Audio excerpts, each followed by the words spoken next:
1 year ago, the Supersize versus Superskinny feeding clinic opened up its doors to 9 Supersizers and 9 Superskinnies, whose dreadful diets were weighing them down.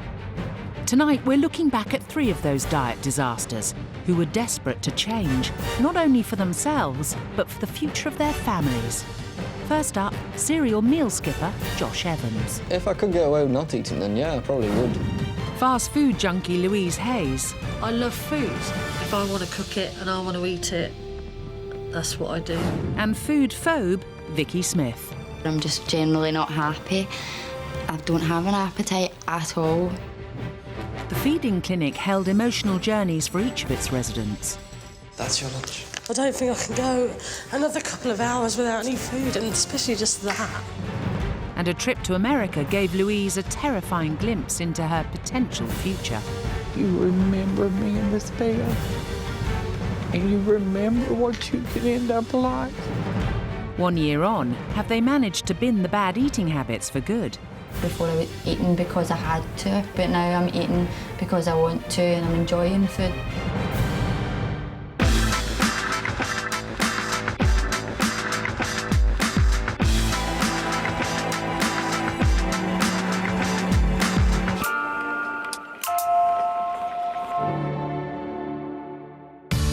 One year ago, Supersize Louise and Superskinny Josh checked into the feeding clinic to fix their unhealthy relationships with food.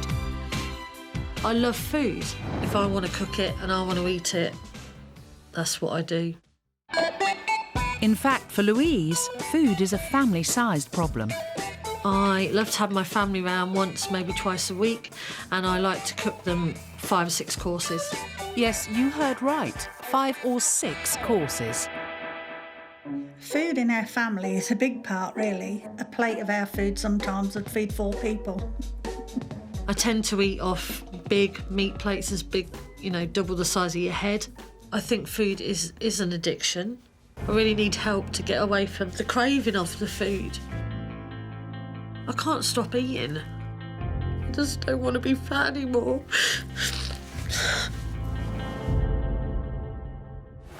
Louise knows she needs help, and she's come to the right place. So you're 5'6" tall. At 21 stone 5 pounds, Louise is 10 stone overweight. Just like her portions, she's double the woman she should be. Right, Louise, your BMI, which I've worked out at 48.5.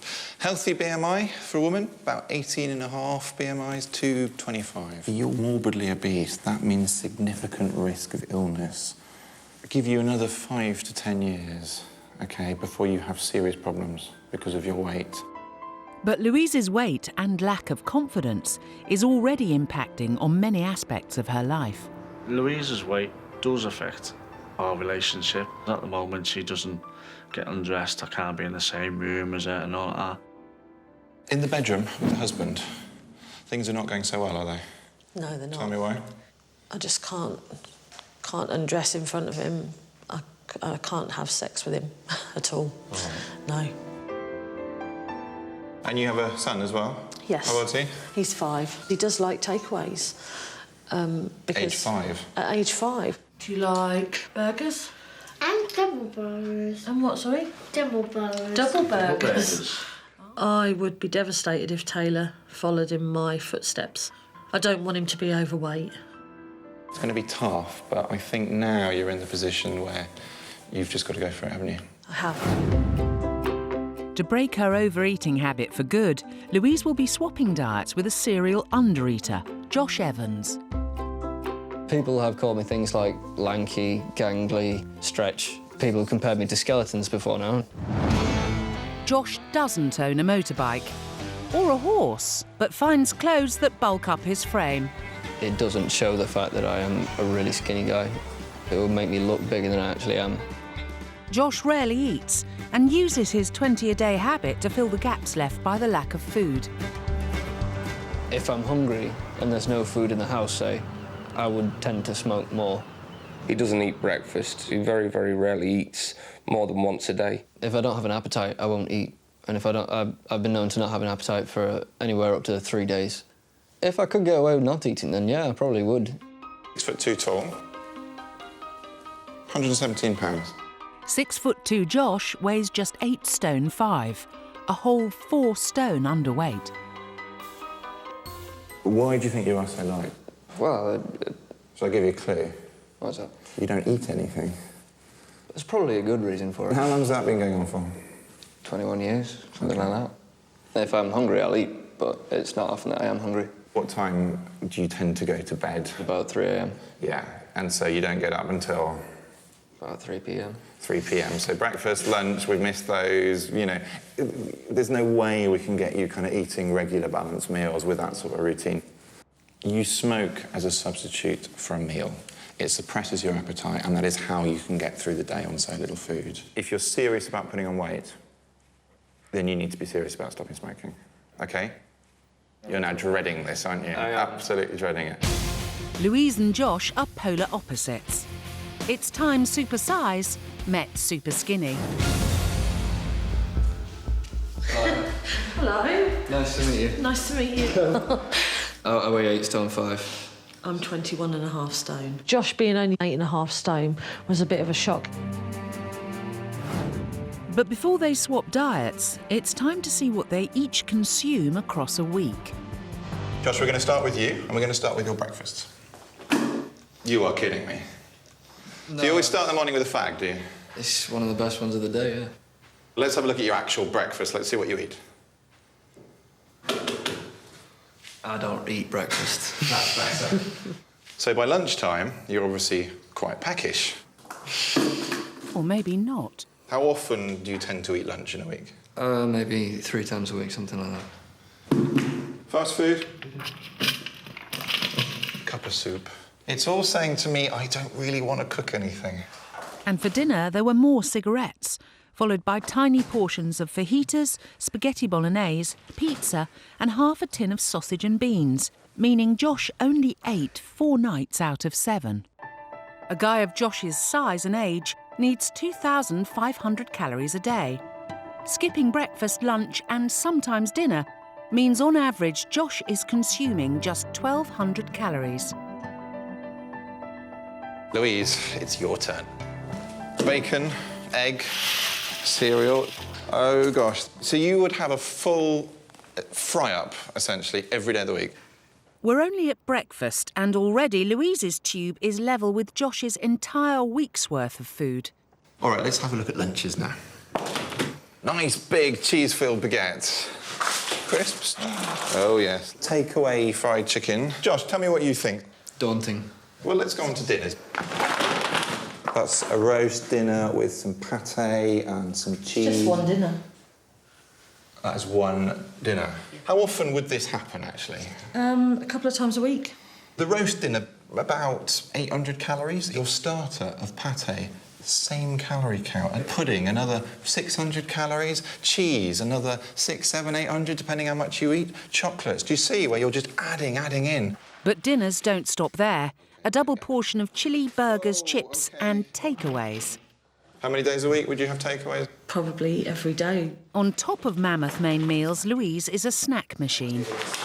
Sandwich, crisps. Washing all that down with sugary tea, lager and Alka-Pops means Louise is eating 4,000 calories a day, double the recommended 2,000 calorie intake. Her diet has twice the amount of sugar and 4 times the recommended daily amount of saturated fat. Louise is eating for 2, putting her at risk of high cholesterol, diabetes, stroke and heart disease. It's the first meal of the diet swap, dinner. And it's Louise's twice-weekly 5-courser of bread and pâté, roast dinner, cheese, biscuits and grapes, jam roly-poly and custard, coffee and chocolate, versus Josh's half-tin of bangers and beans. Apologies. Why? Because that's not very much and this is. It is quite daunting to look at. Josh is still eating the starter, but Louise is finished. Her bowl empty. All Louise can do is watch. I really don't think I'll be able to finish all of this. Very, very full. It's making me sweat. Josh finishes the main course, but leaves his 4 other courses and instead has his usual meal-replacing cigarette. But as Josh appeases his addiction, going cold turkey is proving tough for foodaholic Louise. It's a lot to take in, an awful lot. Just not being able to go to the fridge or go to the... Yeah, it'll be all right. I'm doing it for a reason. Coming up, Dr. Christian gives Louise a terrifying glimpse into her potential future. I have to wear a diaper all the time. And we'll catch up with our diet swappers 1 year on. My relationship to food has changed, my attitude to eating has changed. I actually enjoy it now.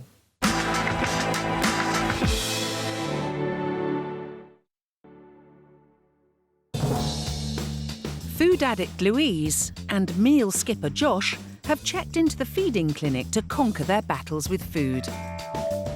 It's the morning of day 2, and Louise and Josh are facing the day with trepidation.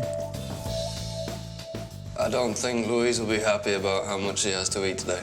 My worst nightmare would be no food at all. She spoke too soon.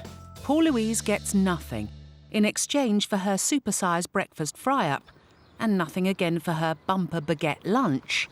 I don't know how you do it. That breakfast properly filled me up. Josh may be bursting, but after 18 hours without food, Louise is running on empty. Me not very happy, but hey-ho. To take their minds off food, Dr. Christian wants Louise and Josh to look through photographs of their past to see if they can pinpoint where their problems with food began.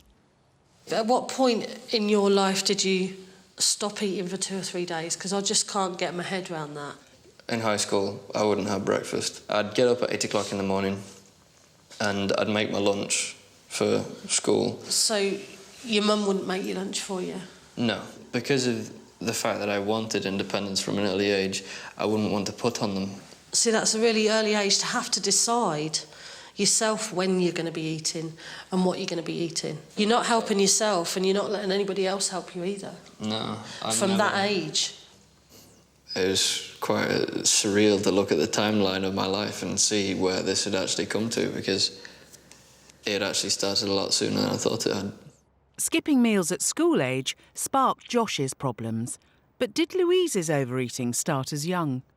These ones were when I was at my slimmest, when I was around 24.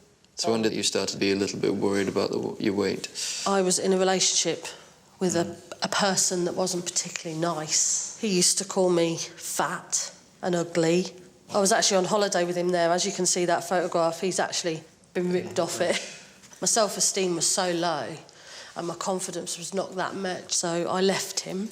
And then I started to comfort eat. I think I'd probably put on about 4 stone in a year. Food was my comfort, and that's what I'd done. And I believe that it's comforted me all through the rest of my life. Although my life is all right now, I don't think I've ever got over this bit. An emotional past triggered Louise's overeating, but Dr. Christian's hoping an insight into her possible future might help her stop. I think you're doing really well thinking about the emotional reasons why you eat. And I've got something that I want you to watch now that I think will just take that a step further. My name is Karen Ferguson. I'm 56 years old, and I'm 41 stone. Food means everything to me, but it's also been a curse to me. It has gotten me into a nursing rehabilitation home. Because I can't go to the restroom on my own, I have to wear a diaper all the time. Someone changes it several times a day. I can't even reach to wipe myself. I have to get other people to do that for me. I have high blood pressure and diabetes and pulmonary artery disease. The majority of my weight did come on from an abusive relationship. He would tell me how ugly I was and how stupid I was and that nobody else would have me, nobody else would want me, and I believed it. I got a lot of comfort out of the foods I was eating. My children are growing up without me. I have no idea what's going to happen. Louise, I understand that you're going through what I've been going through for years, but you've got a little boy to think about. Start getting this weight off now before it's too late. Wow. If I don't do something about it, that'll be me in another few years. I don't want to be like that. I don't want Taylor to come and see me in a nursing home like that. I'm going to fly you out to America to meet her. I think it's going to be very, very difficult, but so important. But before she's flown out to Texas, Louise has got to get through the rest of the diet swap. And thanks to Josh's meagre diet, she's now gone without food for 42 hours. That's your lunch. I don't think I can go another couple of hours without any food, and especially just that. So it's sweets versus a chicken burger, chips, Coke, and extra fried chicken. Alright, so why is it that you're crying? Why? Why do you think I'm crying? Because my body's just shut. It's just not functioning properly. You've got to start eating properly. You can't live on that. I honestly can't work Josh out at the moment. I don't think it's about him not loving food, because I think he likes food. You eat most things. It's not like you're not eating it, isn't it? Is it? So why have that? Because that's cheap. And it's Don't buy a packet of cigarettes then.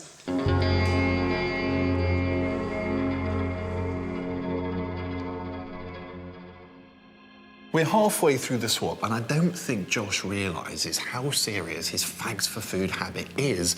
I need him to realise just what his appalling diet could be doing to his health. Otherwise, there's no point in him being here.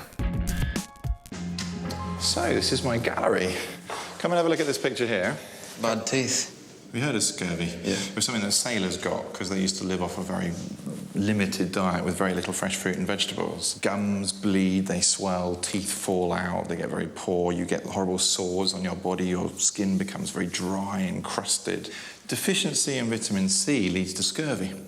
You're deficient in vitamin C, but there's an added issue with you. Smokers' requirements of vitamin C, we think, are about double non-smokers' requirements. What's that? A heart, I think. Can you see these bits here? They're blackened. That's heart muscle that's been deprived of oxygen and has died. That person died of a heart attack. It's a complete myth that only fat people have cholesterol deposits, blocked arteries and get heart attacks. Super skinny people are just as at risk. Heart disease is the UK's biggest killer, responsible for a quarter of premature deaths in men. At risk are the 60% who don't eat their 5 a day, and smokers who are twice as likely to have a heart attack. Guilty of both, Josh could be heading for an early grave. If I keep going the way that I'm going, I'm going to lose all my teeth and eventually my life. Shit. Back in the feeding clinic, it's the final meal of the swap. Do you think that your little boy is now going to learn what you've learned from this through you? Yeah, I'm going to teach him to cook healthily, not eat so much, great big portions. I mean, sometimes he has one of them plates that big. Saturday I'm going to have a smashing session with all of them. And they're all going out the window. You've devoured it. Yes. Proud. I'm proud of you. Oh yeah, baby. Sorry. And on that glorious note of appreciation from Josh, it's the end of an emotional but successful swap. The following morning, and it's time to say farewell to the feeding clinic. To achieve their goals, Louise and Josh have been given diet plans to follow. I think I've learned enough to lose weight. For years I've been in the same routine and it's done me no favours. But even after just a few days, I'm getting up earlier, eating more, and the best thing, I'm smoking far less than I was. Okay, take care. But before Supersize and Superskinny are reunited for their final weigh-in, Dr. Christian's flying Louise out to the States for a terrifying glimpse into what her future could hold, courtesy of 41-stone Texan Karen. Hi. Oh, hello. How are you? It's good to see and meet you. She put on weight for the same reasons that I put on weight. You know, having a bad relationship, comfort eating. I think it's going to be quite an emotional experience. Karen is mostly bedbound. At 41 stone, she's unable to get up without help. I just hate laying on my head. Seeing Karen led in that bed, not being able to get up on her own, not being able to get dressed on her own, or go to the toilet on her own, it was a big shock. I hope you don't mind doing this. See where it bows out? I have a condition called Charcot foot. Consists of thousands of fractures in my foot that can't be fixed. Diabetes is a main cause of Charcot foot. Bones weaken and break, and in extreme cases can lead to amputation. You either live or you give up. I've got to live and see a lot of stuff. Yeah. I'm only 56 and I'm fixing to have my 5th great-grandchild. Unable to care for herself independently, Karen's been at the nursing home for 18 months. She only sees family when they can visit her. Does your family come and see you often? As often as they can. My daughter maybe once a month, my son maybe twice a month, and then I have a son that never comes. To get an insight into what life is like for Karen's loved ones, Louise quizzes Karen's daughter, Jerry. It's hard for me to see Karen as she is in this home, in this environment. And how hard is it for you? It's very difficult. I mean, I should be able to, go to lunch and, we should be able to go shopping, and we're not able to do that. I mean, you've got your children and your grandchildren, and obviously Mum's got great-grandchildren. How's it affected them? Do they like coming and visiting Grandma, or...? Oh, no, they can't stand the smell. They don't like coming here at all. Me and your mum have been through very similar things with relationships and one thing and another and comfort eating, and she's given me the inspiration, really, to do something about it. It's awesome. As with her, I don't know how much hope we've got. You remember me in this bed, and you remember what you can end up like. I want you to stay hard and stay tough. I will. This is like a last chance at, her age and all, for her to get this weight off and live healthfully.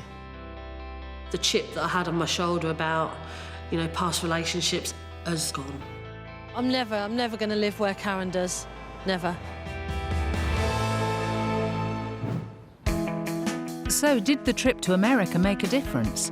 3 months on, Louise and Josh are back to catch up with Dr. Christian to see how they've got on with their diet plans. So, Louise, tell me how it's all been going. Changed my whole life, really. Really? Yeah. You're not exaggerating that, just for me? Everything about food has changed. Exercise has changed. I don't snack anymore. I don't binge. I just feel so good about everything that I don't need to do it anymore. Hopefully Taylor is now seeing a different way of eating and hopefully enjoying it as well. It is, yes. It's amazing hearing you talking now as a completely different person in a way. I feel fantastic. I do feel a bit nervous about coming back, but I am feeling quite optimistic about it. Tell me how the last few months have been. I'm actually eating breakfast now. Congratulations. Thank you very much. But the bigger thing is I am no longer replacing meals with cigarettes. I have completely cut down from 20 to maybe 3 a day. Really? Honestly? Honestly. Good. I've started cooking for my family as well. So we'd have, like, Mexican nights and Indian nights and things like that. I wasn't expecting you to have made quite so many changes as you sound like you have done. This is only the start of what I want to do, what I want to achieve. It really has put me on the right track, and it's made me feel so much more positive about everything now. But before the results are revealed, it's time Supersize and Superskinny were reunited. Oh, I'm brilliant. How are you? You look beautiful. Look at you. Break it up now. Stop flirting with me. Come on. So, nice to see each other again. Indeed. Yeah? Definitely. Yes. He's filled out a bit here. Do you think you've gained any weight? I hope so. You hope Definitely so? hope so. You've put on 3 pounds. Just think, you keep this up, 6 months, a year, 2 years, what's going to happen to you? Bigger and better. Couldn't be prouder of you, actually. I really couldn't. The changes that you have made are just phenomenal. You pleased with them? Yeah? And then you, Louise, what was your target? Well, the stone would have been nice. You've lost 3 stone £101. That's about a stone a month that you've managed to lose. Absolutely phenomenal. I am ecstatic. I've lost 3 stone 1 pound now, and I intend to lose more. This is definitely the start of something new. Today has been absolutely fantastic. I might not have gained the weight that I wanted, but this is just the start of something really, really good. Coming up, 1 year on, we'll find out if Josh and Louise managed to keep up their healthy eating. I feel like I look better. I haven't got the fat that I had before. And we catch up with super skinny Vicki, who was 2 stone underweight when she checked into the feeding clinic. When I look in the mirror, all I see is skin and bone, no boobs, no bum. I just don't feel like a woman.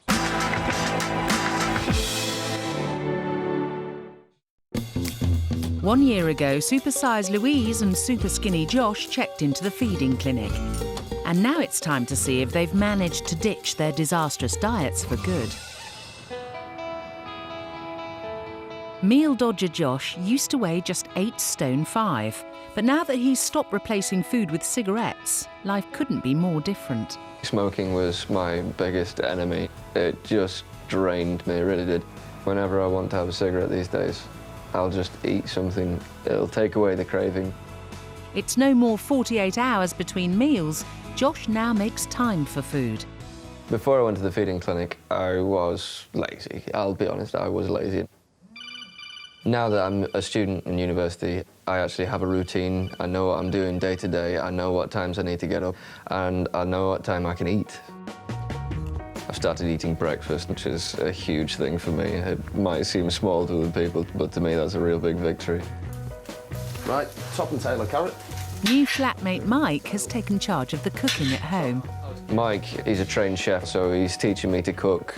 I call him the fattest skinny man I know because he devours plates of food in no time at all. Tomorrow's lesson, beef Wellington. Giving up smoking and things like that, I think he's got his taste buds back and he's appreciating his food a lot more now. My relationship to food has changed, my attitude to eating has changed. I actually enjoy it now. And all of these changes mean that Josh has gone from an 8 stone 5 pound weakling to a much healthier and happier 9 stone 3 pounds. I do feel a lot better about myself. I don't think I'd ever go back to the way I would before. I fell into some bad habits. It did me no favours, and I feel 10 times better now than I did then. Josh's feeding clinic buddy, foodaholic Louise, has also made lasting changes to her life. Gone are the comfort-eating mammoth portions and greasy takeaways. My whole outlook to food has changed. I love all the healthy stuff. Fruit, which I didn't eat before, because I'd sooner shove a bar of chocolate in my mouth or a packet of crisps. I used to eat and eat and eat, and now I know when to stop.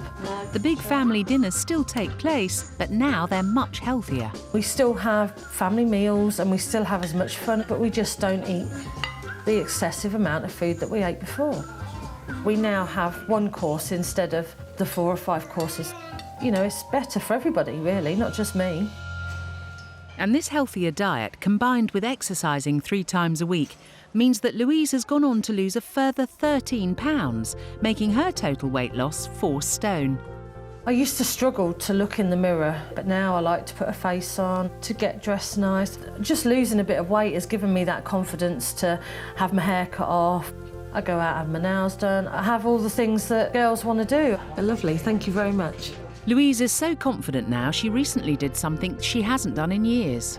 For the first time, probably for a long, long time, I've worn just a bikini. I feel like I look better. I haven't got the fat that I had before. And Louise's newfound confidence hasn't gone unnoticed at home. Louise is, she just looks fantastic.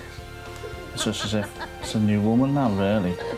We get a lot more kisses and cuddles now, so it's great. I've gone from a size 28 to an 18. Still got a little way to go, but I'll get there. Mummy looks a lot prettier, a lot thinner, and she's lost a couple of pounds. Life's just brilliant now. Really good. Their time in the feeding clinic forced Louise and Josh to change their ways for good. But what about super skinny Vicki Smith? I'm angry, anxious, upset, worried, any sort of thing like that where I'm just generally not happy. I don't have an appetite at all. Vicki is a security guard with irregular shifts, and this has left her with irregular eating habits. I tend to leave a large portion of my meals because of the times I finish work at. It's quite late at night when I'm eating. But when Vicki is eating, it's not exactly a varied, balanced diet. I eat toasties near enough every day. Cheese, ham, tomato. Cut it into 4 like a child. I always leave the crust. I'm 21 now and want to start a family, so I need to have a healthy relationship with food starting from now and for the rest of my life. I need to get it fixed. And the man to fix it for Vicki is Dr. Christian. 5'3" Vicki should weigh between 8 and 9 stone, but at a tiny 6 stone 4, she's 2 stone underweight. When I look in the mirror, all I see is skin and bone. Hate let my hips stick out, no boobs, no bum. I just don't feel like a woman, I just feel like a wee girl. How has this happened? What are your eating habits like? I think it started since I got my braces in. I think that's a big part in it. Because eating was difficult with braces? Yes, and when I just got the braces in, I was on soup and ice cream and that, things like that for weeks because that's all I could manage. So you sort of taught yourself how to eat? Yeah. Small amounts of food at that stage. But then how does it make you feel, energy levels and that sort of thing? I'm always really tired and I don't like to go out much or anything like that because I can't find anything to wear, so it really is affecting my life in a big way. But Vicki's limited diet could be limiting her chances of becoming a mum. I've had 2 ectopic pregnancies, which was really unfortunate for me and Chris. It was really upsetting, and I had to get an operation to remove one of my fallopian tubes, and the one remaining is badly scarred, so we were then told that I would have to go for IVF, which I'm currently on the waiting list for and really looking forward to. So it'd be good to have the weight on for that as well. She's lost a wee bit of confidence in herself. If she feels happier with putting on weight, then I'm happy, totally happy with that. We need to get you eating properly and at a healthy body weight if you want to have good chances of the IVF working and if you're going to carry a healthy baby. Joining Vicki in the feeding clinic is supersizer Danny Brooke, who at 24 stone 5 is a frightening 15 stone overweight. At 5'8", she should weigh between 9.5 and 10.5 stone. Danny and Vicki's appetites are poles apart, but before finding out how different their diets are, it's time Supersize met Superskinny. Hello. Hi, I'm Danny. Lovely to meet you. I was pretty shocked. The size difference between me and Danny is absolutely ridiculous. To make both women realise how bad their eating habits really are, Dr. Christian wants them to swap diets. But first, they need to know what's on the menu this week. Vicki, we're going to start with you, so let's start with your breakfast, OK? Wow, that looks like a yummy breakfast. What's that? Toasty. Let's have a look. What else? Oh, look. You really like toasties, don't you? Is that all you have for breakfast? Yeah. Let's have a look. What else is there to come? Oh, hallelujah. Something slightly different. Looks like a bit of black pudding and a bit of egg. So lunch is going to be more exciting, more varied, more flavourful. I don't think so. You don't think so? No, nor do I. Oh, look, what a surprise. More toasties. You're going to grow to love toasties by the end of this. Is eating a pleasure for you? Not right now, no. It's not. OK, finally, dinner time. Do you really eat all of that? 2 whole Yorkshire puddings? Yeah, I enjoy stuff like that a lot more. So if you enjoy that, why isn't this sort of thing more part of your diet than those relentless toasties? Because they're not fitting into my lifestyle and I don't know how to fit it into my lifestyle, and that's something I need to try and do. All right, let's see some more. And that looks like a bit of chicken curry and rice. Do you eat the whole lot? No, I usually leave half. You're an adult woman in a busy job, and that's your week's worth of food, 3 meals a day. Are you shocked by that? I'm really shocked. And so she should be. The amount recommended for an adult is 2,000 calories a day, but she's taking on just 1,500. That's what doctors advise for a 4-year-old. Without supplementation, you're at risk of having a problematic pregnancy. OK, so this is vital. We stop this now. Yes? Agreed? Definitely. OK, Danny, it's your turn now. Oh, a bit of cake. That's a nice breakfasty thing, isn't it? And what are you spreading on your toast here? Chocolate spread? Chocolate spread or peanut butter. There we go, lunches. Lemon meringue pie and a load of chocolate cookies. Wow, and some really big quarter pounders, 2 of them. What are your dinners like? Curry. Yep, and good old burgers back in there again. Pizza plus chips. Yeah. Chili. 2 pasties there and 2 muffins. When I seen all the food going down Danny's tubes, it's everything that I don't like. Cakes, I hate cakes, pastries, disgusting. Chocolate spreads and that for breakfast, that's sickly. For somebody of her size to be faced with the amount of food that I eat in one sitting, I don't know how she's going to manage. And that is really frightening. And without further ado, it's time for the first meal of the diet swap. And for Vicki, that's 2 supersized portions of homemade pork curry, rice, salad and naan bread washed down with Diet Cola.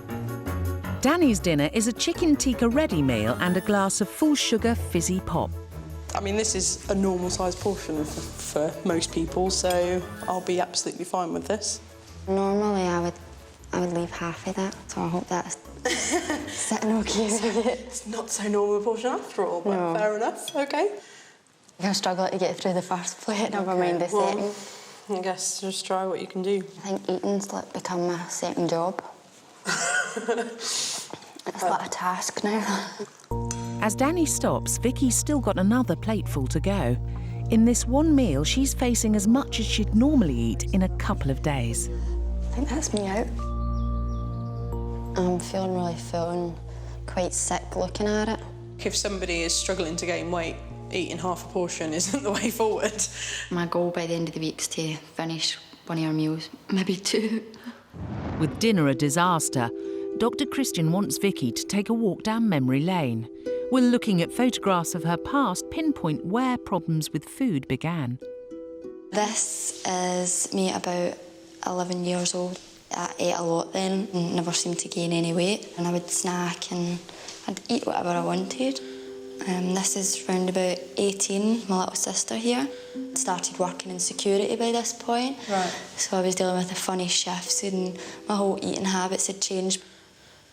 And this was, unfortunately, I took into hospital for an ectopic pregnancy. After I came out of hospital, I think that's something that I've just noticed now. A lot of the weight came off, I wasn't eating as much and just feeling really depressed. You shouldn't blame yourself for being like this because people go through things differently. Yeah. You know, I go through emotional turmoil and stuff a cake in my mouth. You go through emotional turmoil and steer away from food as much as you can. Yeah. When I'm feeling down and upset, I definitely need to try and talk to people a bit more and not just cut out food completely and think about food, and that I do actually need to eat instead of thinking that I'm fine without it. As day 2 dawns, Danny and Vicki are already feeling the effects of swapping diets. I know there's going to be a lot of cakes and toast and that involved this morning, which isn't my favourite, so that should be interesting to see how that goes for me. And she's not wrong, because breakfast is 3 slices of cake and a yoghurt. And for Danny, one of Vicki's favourites, a cheese and ham toastie. Is it a whole one? No, I'm afraid not. No. This morning I would probably only have half of that with no crust either. OK. It makes me feel sick. You're struggling, aren't you? I could never ever eat cake for breakfast. Do not. Dr. Christian's concerned that Vicki still doesn't appreciate what her pitiful diet could be doing to her body. So to open her eyes, he's invited her into his very special gallery. This is something called a stoma. If you have a bowel condition that's so bad, it means we have to remove a portion of your bowel. Sometimes we can't just stitch you all back up again and things work. We have to bring the end of the bowel that's still there out through your abdominal wall. And that's essentially where you pass your faeces through. This is a life-saving operation, but In many cases, it's avoidable. So something as significant as just getting enough fibre in your diet, eating more roughage, can prevent something like that. It's pretty full on, isn't it? Yep, definitely. OK, so come and have a look at this one. So this is something called koilonychia, or spoon-shaped nails, and it is a result of having iron deficiency. My toenails. I've got a couple like that. OK, so there's already possibly a couple of signs that things might be not so great. The other thing is you want to get pregnant, and so your iron requirements are going to suddenly dramatically increase if you do get pregnant, which I hope you do, and therefore it's vital that you've got enough on board to help a baby develop properly as well. I'm really, really shocked. I didn't think that I could ever be doing that much damage to myself, so I really need to go home and readdress and put all the things into my diet that I should be having. It seems Dr. Christian's words of warning have hit home with Vicki. So how will she fare at the final supper?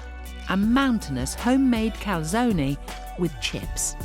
Definitely will be finishing my meals and need to learn how to snack more and just definitely I think that both of us need to eat a lot more fruit and veg, which is something that we don't do. I'm done. You've eaten most of the good bit anyway. I mean, if you don't eat chips, you don't eat chips, no big deal. But I've had all the inside. It's really nice. Thanks very much. As Danny and Vicki reach the end of their stay in the feeding clinic, they'll be heading home with individual healthy eating plans. Take care. Yep, definitely. Good luck with everything. Yes. I've definitely got a different attitude towards food and I appreciate it a lot more after what I've been given this week, so I'm looking forward to just finishing meals and definitely won't be leaving any crust anymore. It's been 3 months since Superskinny Vicki and Supersize Danny left the feeding clinic, and now they're back to find out how they've got on. So Vicki, tell me how things have been going. Things have been going really well with my diet. I'm fitting in a lot more things and trying new things, so I'm going really well. The food habits are all gone now. You wouldn't see a crust in sight. What really turned things around and made you realise that what you were doing was pretty bonkers? When I seen the pictures that you showed me, that was the real eye-opener for me. I didn't want to give myself any serious health problems, so I started to take things a lot more seriously. Before Dr. Christian reveals their final results, Danny and Vicki are reunited. Hello, how are you? Wonderful. So do you. I can see a big difference already. Can you? Yeah, oh, I'm so glad. Excuse me for interrupting you, but I know you're desperate to know how you've been doing, don't you? I hope you're going to put me out of my misery. You have lost? If I've lost a stone, I'll be ecstatic. You've lost more than a stone. You've lost 1 stone, 3 pounds. Yeah, fantastic. Oh, so really good. Well, the proof of the pudding is in the eating, as they say. So your weight gain currently today is 4 pounds. It's not the world's biggest amount, but it's not nothing either. It means that whatever it is that you've been doing is working and you are gaining weight. Brilliant, I'm happy. I'm really happy with the results and all I can do is improve on it, and I'm looking forward to the rest of the year and hopefully getting that stone on.